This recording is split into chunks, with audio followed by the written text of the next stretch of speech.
সাগর বানাই দিই, তারা একটা সাগর বানাই দিই।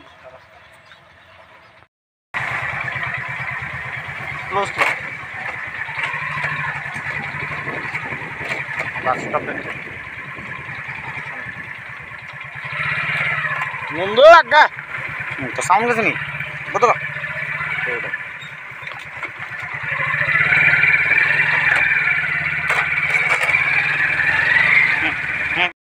খুব খারাপ সারা একদম বেতল।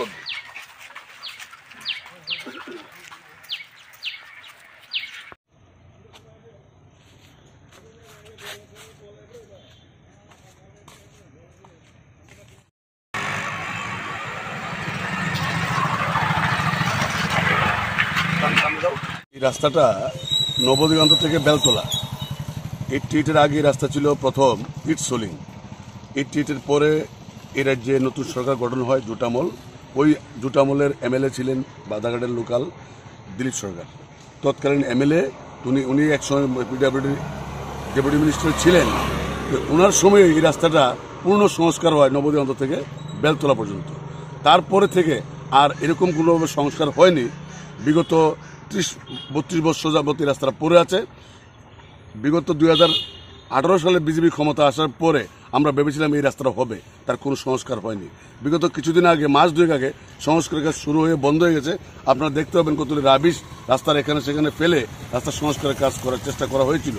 কে বা কিভাবে টেন্ডার হয়েছে আমরা এলাকাবাসী কেউ জানে না। এই রাস্তা নবদিগন্ত থেকে বেলতলা অবধি খুবই খারাপ অবস্থা। এই রাস্তায় প্রতিদিন হাজার হাজার লোক এই রাস্তায় চলাফেরা করে। সামনে একটা দুর্গা উৎসব, মহা উৎসব বাঙালির কাছে, আমাদের কাছে, রাজ্যের মানুষের কাছে। তো এই পরিস্থিতি এই রাস্তায় চলাফেরা অযোগ্য হয়ে গেছে।